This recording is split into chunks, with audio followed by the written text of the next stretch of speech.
This is cool. The only hijacking never solved. This is one of the holy grails. Welcome to Watch Mojo, and today we're counting down our picks for the most amazing and memorable items to have made it onto Pawn Stars. I have a very, very unique piece of Beatles memorabilia. Number 30, Dinosaur Eggs. What do we have here?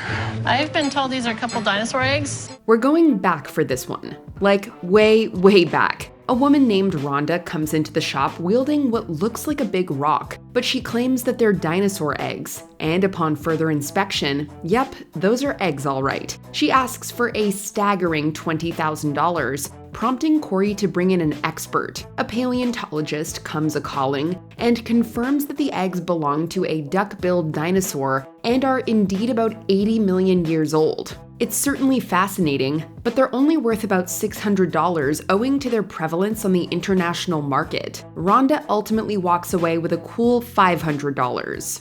I'm glad the dinosaur eggs checked out. They may not be from a T-Rex, but they'll still freak Chum out when I tell him they're gonna hatch.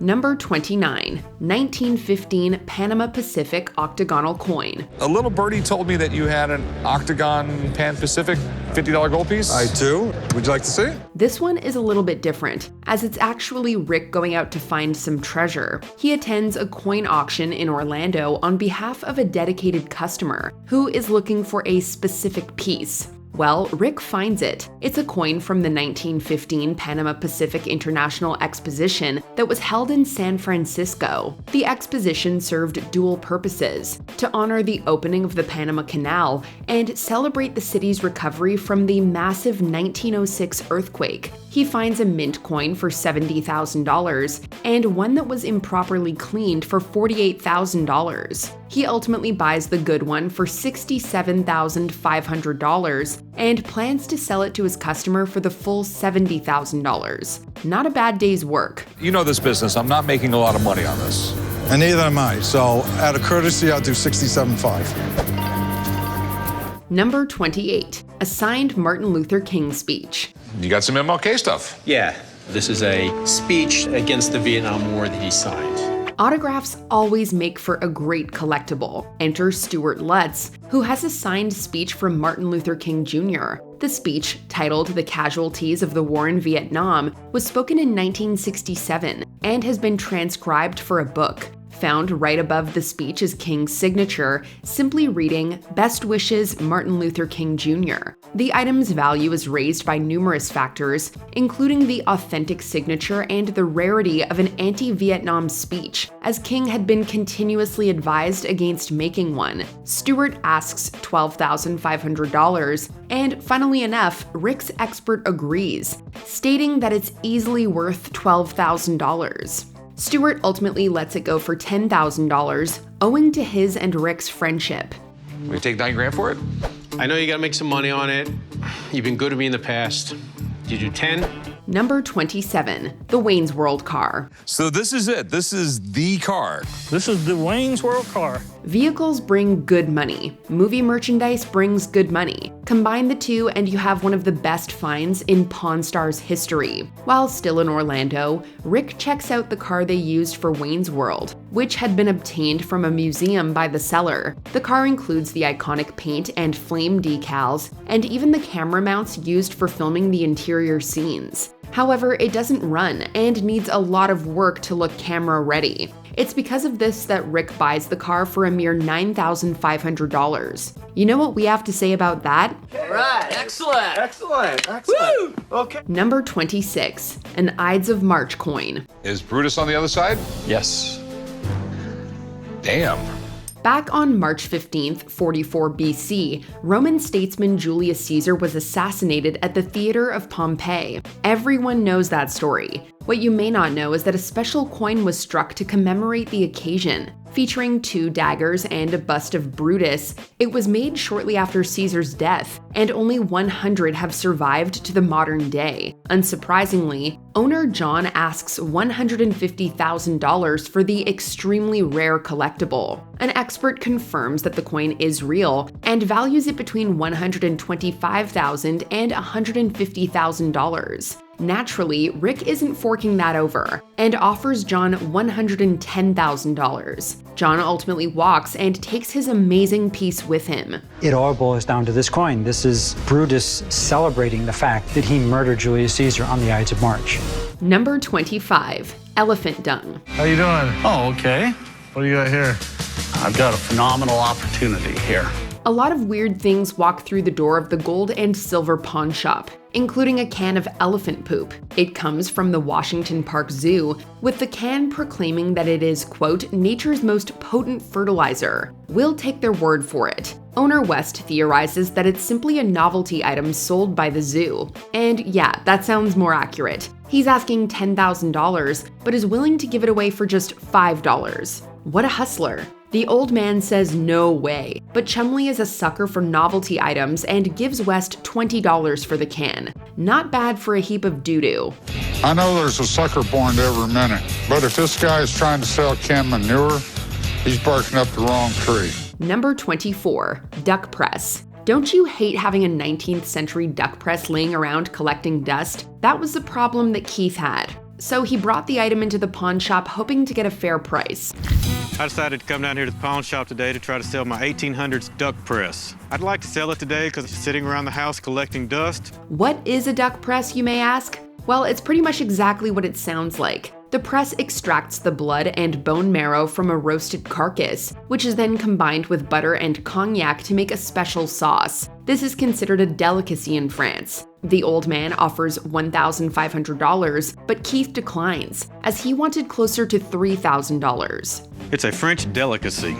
Gross. Number 3, tonsilotome. These are 1800 tonsillectomy tools, or what you call a tonsilotome. We are extremely lucky to have the health practices that we do today. Removing tonsils is no big deal now, but that wasn't the case in 1827 when the tonsilotome was invented. This barbaric device grabbed the tonsils, pierced them with forks to hold them in place, and then sheared them off with a blade. Yeah, the 19th century was fun. Disgusting or not, the tool is incredibly cool from a historic perspective. As the owner claims, medical collectors love these kinds of things. She lets them go for $800, which was only $300 off her original asking price. Pretty disgusting stuff. I'm a little horrified by these, but part of me just has to have them. There's actually people that pay good money for creepy stuff like this. Number 22, blood transfusion kit. These are the bottles that the blood was transferred through.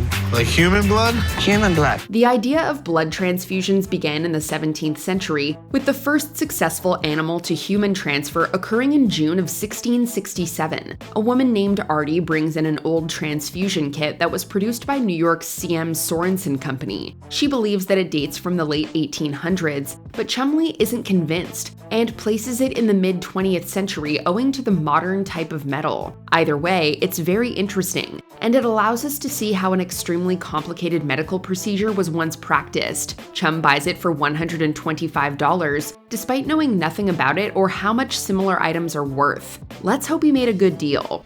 Yeah, I'm interested in buying the thing, but I'm not sure if it's worth much. I'm gonna go ahead and take a chance. Maybe I'll make the guys proud of me. Number 21, Order of the White Eagle Medallion. I mean, this was a whole drawn-out process to do this. This was not something cheap to make. First instituted back in 1705, the Order of the White Eagle is the Order of Merit issued in Poland, awarded to citizens who have done a great service to the country and the world at large. It is one of the oldest distinctions that is still being awarded to this day, and one of the medallions found its way onto Pawn Stars. Owner KJ claims that he got it at a garage sale for 75 cents, so someone clearly didn't know how incredibly valuable their belonging was. Or they just didn't care. Well, KJ does, and he sells it to Rick for $6,000. $5,999.25 profit. Now, that is not a bad day's work. Bought it for 75 cents. I sold it for $6,000. I feel ecstatic. Number 20, Jimi Hendrix guitar. American-made Fender Stratocaster.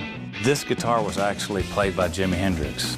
That's a big wow factor right there. The Pawn Stars love them some guitars, and in this episode, they hit upon a big one. A man came in claiming that he had Jimi Hendrix's 1963 Fender Stratocaster, a guitar that Hendrix played in the studio. If this was actually owned and played by the legend himself, This will be the coolest guitar ever to walk into my shop. They quickly discovered its legitimacy through the serial number, and the appraiser valued the guitar at a whopping $1 million.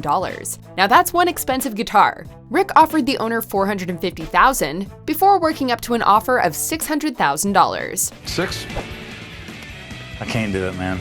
However, the owner wasn't willing to part with anything less than a cool mill, and Rick lost out on a piece of rock history. You want to come to a fair point in selling something of great value, don't be desperate about it. And that I am not. Number 19. 1715 Spanish Fleet Coin. During the second season of Pawn Stars, a man walked into the shop with an old gold coin that had been inherited from his grandfather. Coins back then were weird. The size didn't have to be exactly correct. It just had to have the right amount of gold, the right weight, and the right purity. The coin was dated from 1715 and was just one small part of a large haul containing over 14 million pesos of silver and gold. And in this corner, there's an L, that means Lima, Peru Mint. 8 is the denomination, biggest gold coin the Spanish made. The ship was making its way from Havana to Spain when it was struck by a hurricane and sunk off the coast of Florida. I would put a price tag of $18,000 on it. Okay. The owner's particular gold coin was in exceptional condition, and he asked for $2,000, but the gold expert pegged it around $18,000. An agreement was quickly struck for a solid $11,000, which was $9,000 more than what the owner expected. Congratulations. Thank you very much. It's like finding treasure. Absolutely. Number 18. Dinosaur Fossilium. Dinosaur Fossilium is a scientific text on rocks and minerals, written by George Bauer and also called Georgius Agricola, which was published in 1546. It was the first sediment-based scientific text since Pliny the Elder published his natural history in AD 77. I don't know what the book is worth, but if it did belong to Isaac Newton, it should be worth thousands. It's certainly a special find by itself, but what made this particular copy even more special is that it was owned by none other than Sir Isaac Newton. What's the book about? It's about geology and mining that Newton was very much into. Doesn't look like it's in English.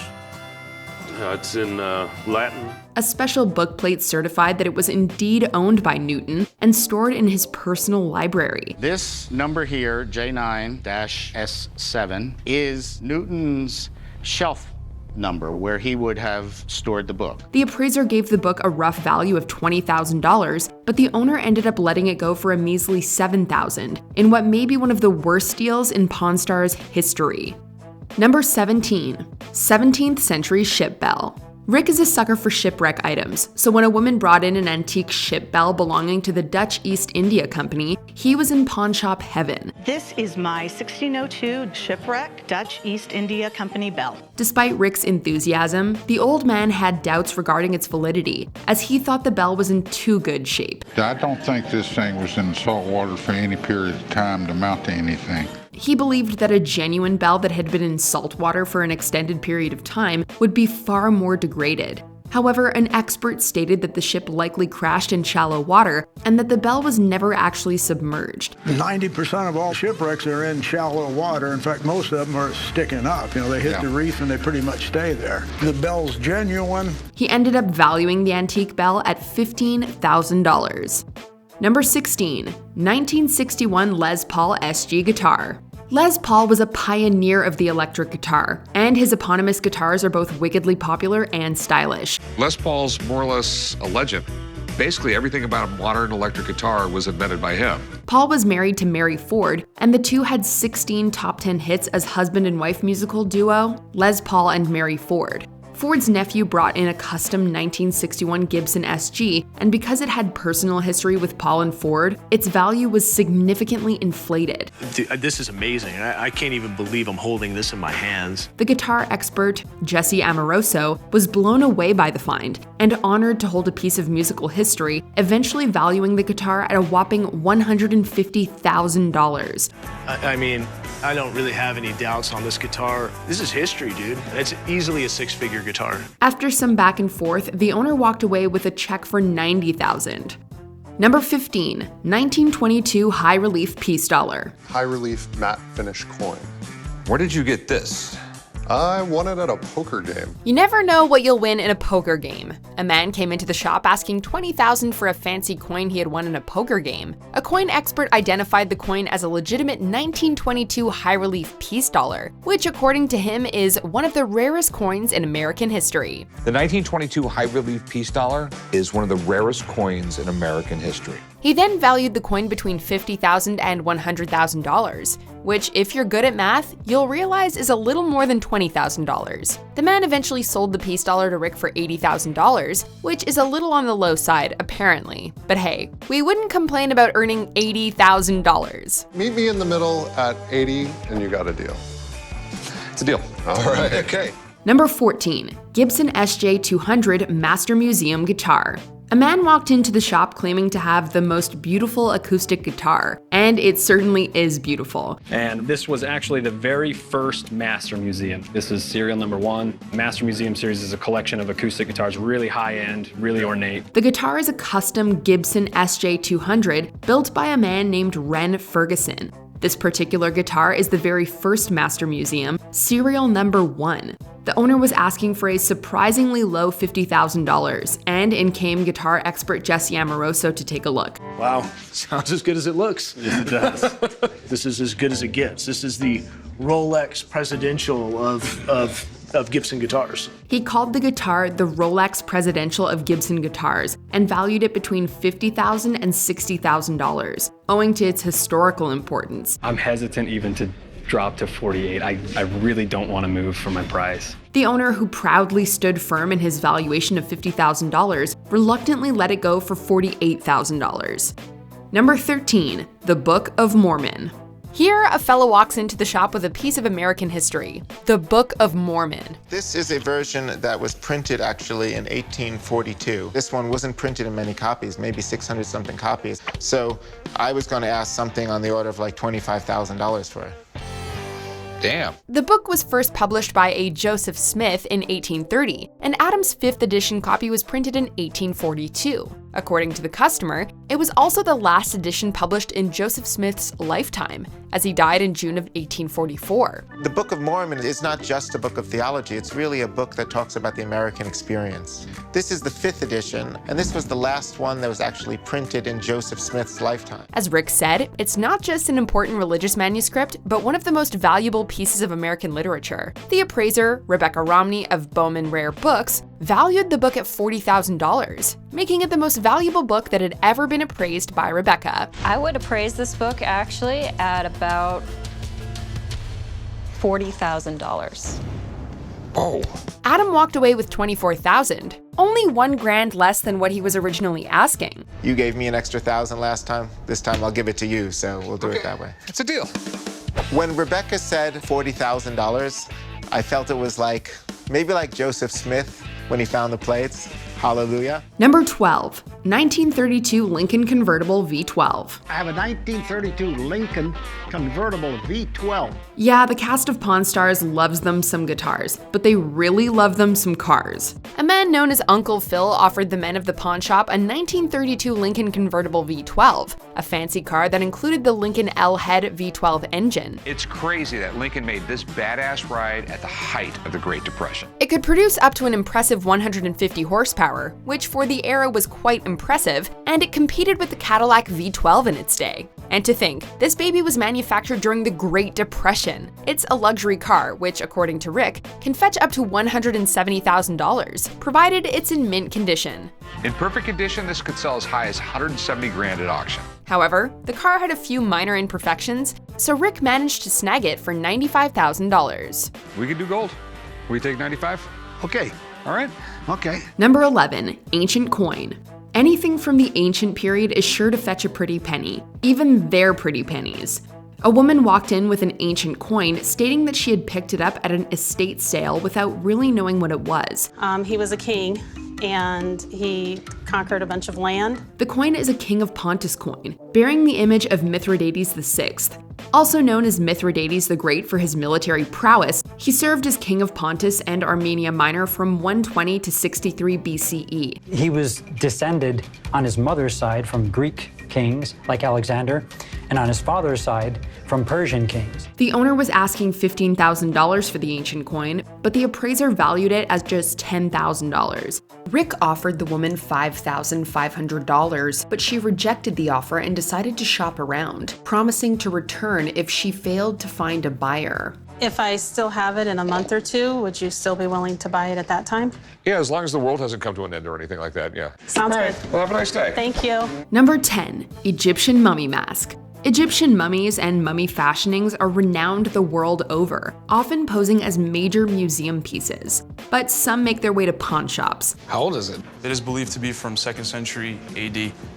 This thing is almost 2,000 years old, and it's in amazing shape. A man brought in an authentic Egyptian cartonnage mummy mask, complete with the original coloring. It's a gorgeous piece of work dated from 2100 BCE, and the seller claimed that he would take between $30,000 and $70,000 for it. Here's the deceased riding on the back of a lion.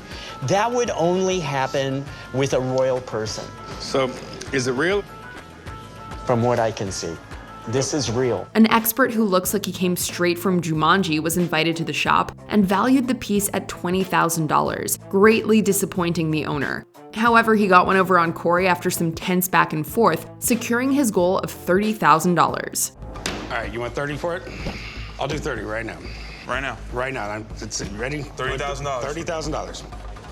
My man, you got a deal. All right, deal. Number 9. 16th century Spanish gold bar. The Pawn Stars see a lot of gold. Like the time 4 1-kilogram gold bars with a value of nearly $130,000 were brought into the shop. But one of the most interesting pieces of gold that they've aired has to be a Spanish gold bar from the 1500s. The owner literally found the gold bar hiding away in an attic and discovered that it belonged to a 1554 shipwreck off the coast of Texas. The melted down value of the gold was $24,000, although the bar in its current historical state was valued at $50,000. Rick eventually handed over $35,000 for the bar, a comfortable spot between its meltdown and historical value. Number 8. 1961 Fender Stratocaster. You may not know the name Vic Flick, but the man has been around. Flick was a studio musician from the late 50s to the early 80s who played with the likes of Nancy Sinatra and Tom Jones. I've worked on records with Nancy Sinatra and Petula Clark, Tom Jones. It's not unusual. All right. So were you like a studio musician? I was, from 1958 till about 1983. Perhaps his main claim to fame is that he played the famous guitar riff on the original James Bond theme.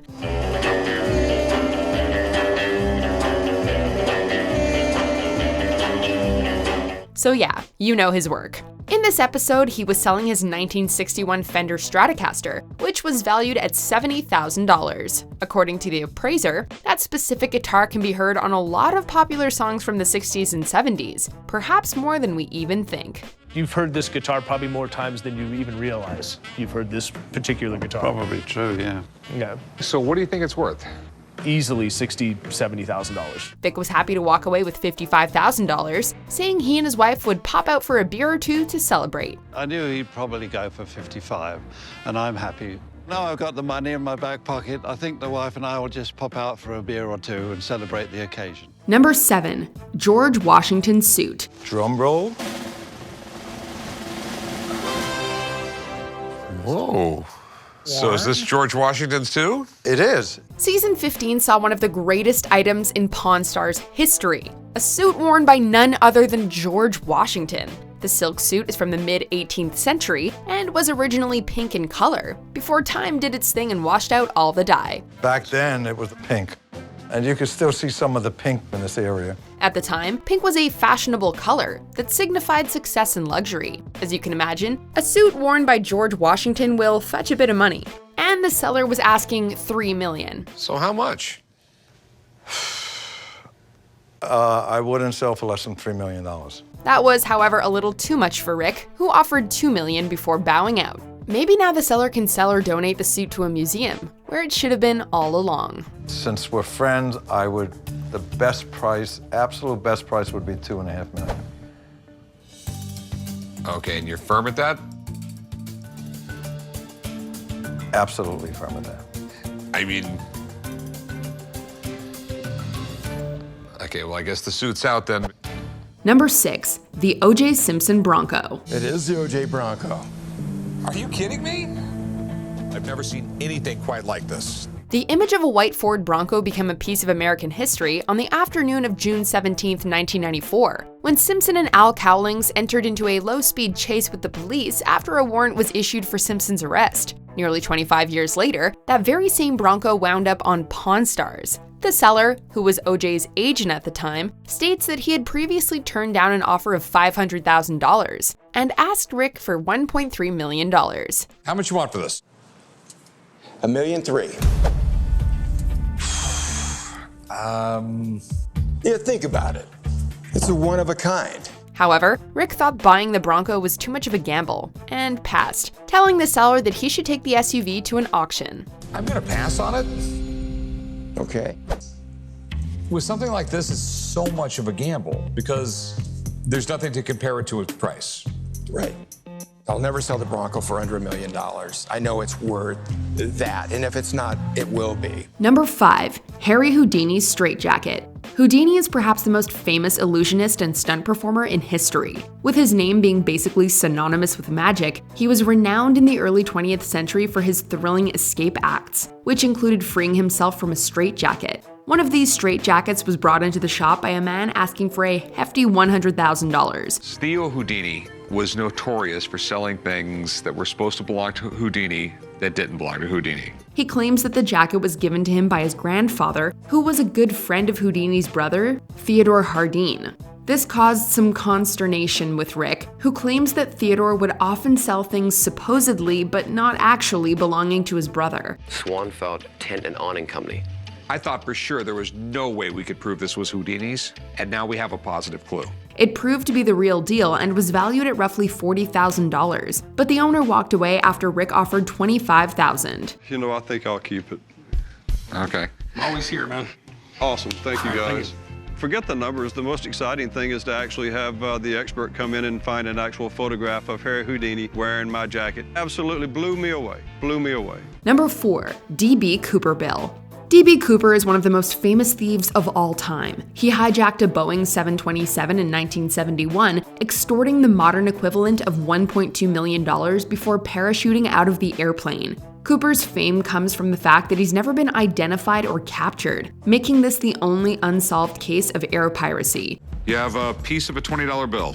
It is a piece of a $20 bill from the D.B. Cooper hijacking. However, various ransom bills have been found and collected, and a small piece of one eventually made its way onto Pawn Stars. The initials that are on this bill are actually the FBI agent who was cataloging all the pieces of the bills. And I've got a certificate of authenticity. The owner was looking to flip $20 into $2,000, but ended up getting $1,600 instead. Less than what he wanted and far less than what Cooper potentially walked away with back in 1971. Number 3, JFK's humidor. I have John F. Kennedy's cigar box he used in the White House. JFK was a bit of a cigar aficionado, among other things, and Rick was lucky enough to come face to face with his personal cigar box. Included in the package was the humidor itself, as well as 8 individually wrapped cigars. The box contains 11 hand-rolled cigars wrapped in clear plastic. What do we got there? 8. There's a few missing. So someone smoked 3 of the cigars? Not me. That's how I got it. According to the official document written by JFK's secretary, the humidor was given to the president as a birthday present on May 29th, 1962, just 18 months before he was assassinated. This is one of those once-in-a-lifetime items. If I let this thing walk out the door, I'm never gonna see another one like it. The seller was asking for a relatively meager $95,000, but walked away with just $60,000. How much are you asking? Well, as you know, the other comparable one went for $500,000 or so. I need some quick cash, or else I would just put that in an auction and get 150, 200 grand, whatever it's gonna go for. I'll give it to you for $95,000. We're not experts or anything, but that seems like a really small amount for such a personal piece of history. I took 60. It's fine, because if I would have put it in an auction, I would have had to wait about 6 months. We need money now to get this new facility, so I'm good. Number 2, the Beatles' original contract. I actually got one of the most important documents in rock and roll history. The contract between Brian Epstein, who was the manager, and the Beatles, creating the partnership between the two of them. When it comes to the most important pieces of musical history, The Beatles' original contract is pretty freaking high on the list. The seller put it nicely when he called it the holy grail of rock and roll. The contract was between the Beatles and their manager Brian Epstein, and it stated that Epstein would receive 25% of all Beatles royalties. Brian Epstein was a genius. He basically transformed the Beatles from an unknown band playing small clubs into the biggest rock band ever. When he died, he couldn't be replaced, and it played a large role in the Beatles breaking up. Epstein served as a major influence on the Beatles' image and popularity, and was even referred to as the fifth Beatle before he died of an accidental sleeping pill overdose in 1967. Despite the seller asking for $1 million, it was professionally valued at $500,000. There's no question that this is genuine. I'd put the value of this piece right at around $500,000. Rick pounced and offered just $350,000, and the seller was forced to walk away. I would go $350. That's cash right now. If you don't take that, I would wait for another auction. I'm gonna have to decline on the $350. Good luck with it. I appreciate it, thanks very much. Before we continue, be sure to subscribe to our channel and ring the bell to get notified about our latest videos. You have the option to be notified for occasional videos or all of them. If you're on your phone, make sure you go into your settings and switch on notifications. Number 1, 3,000 ounces of silver. I got some 90% silver dimes over here, some quarters. I got these bars, and this thing alone is almost 75 pounds. It's not often that 3,000 ounces of silver comes through your door, but make hay while the sun shines, right? Jeff, the owner of the silver, wheeled 3,372 ounces of silver into the shop, causing the old man to practically leap from his desk so he could inspect the glorious find. I've never seen you get up from your desk that quick. I always get up, son. Not generally very Move quick. your hand. Included in the collection were bags of dimes and quarters, numerous silver bars, and a 75-pound brick of pure silver. After doing some headache-inducing math, Rick discovers that the pile was worth about $111,000, which Jeff was happy to accept. You got $46,000 for the coins, $33,390 for these bars right here. 32.39 times 942 equals. So we got a total of $110,901. Turns out silver is a pretty good investment. Now, if only we had 3,000 ounces of silver laying around. I'm really glad my dad taught me to invest, because today I'm walking out with over $100,000. I'm gonna take one of these, Rick. No, you're not. Can you think of any more amazing discoveries? Let us know in the comments. It's definitely interesting, I tell you that. Did you enjoy this video? Check out these other clips from WatchMojo and be sure to subscribe and ring the bell to be notified about our latest videos.